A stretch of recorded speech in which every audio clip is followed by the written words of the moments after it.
កាសធាតុក្តៅមិនមែនជាបញ្ហាសម្រាប់សម្រស់របស់សិទ្ធិនិកាឡើយស្អាតឆ្វាចគ្រប់ពេល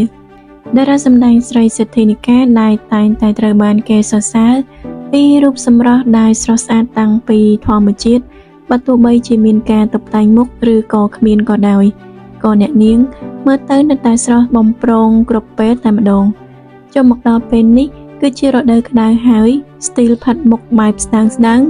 តិសមបំផុតសម្រាប់តួឯកស្រីនៅក្នុងរឿងគ្រួសារបង្កងសិទ្ធិនិកាត្បិតថាមានកូនប្រុសម្នាក់ហើយក៏ដោយតែរូបសម្រស់បែបស្រស់ស្រទន់ខ្ជូតនិយាយរួមស្អាតតាំងពីចុងសក់រហូតដល់ចុងជើងតែម្ដងបើនិយាយពីការតុបតែងខ្លួននរណាក៏លាន់មាត់ពីទេពកោសល្យនៃការតុបតែងខ្លួនក៏ដូចជាការស្លៀកពាក់និងការផាត់មុខគឺស័ក្តិសមទៅនឹងសម្រស់ខ្លួនឯងតែម្ដង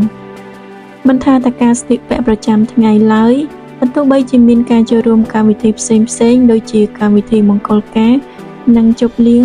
ក៏សិទ្ធិនិកានៅតែលេចធ្លោគ្រប់ឈុតមិនថាឈុតសម្លៀកបំពាក់ប្រពៃណីនិងរ៉ូបសម័យឡើយតារាសម្ដែងដែលបានផ្សារភ្ជាប់សាច់ឈាមនិងខ្សែរាជវង្សរូបនេះក្លាយជាទីចាប់អារម្មណ៍របស់មហាជនទាំងការស្លៀកពាក់ផាត់មុខក៏ដូចជាស្ទីលម៉ូដសម្លៀកបំពាក់ក្រៅពីឈុតបែបបុរាណសិទ្ធិនិកាក៏អស្ចារ្យនៅក្នុងឈុតនារីបែបខ្ជូត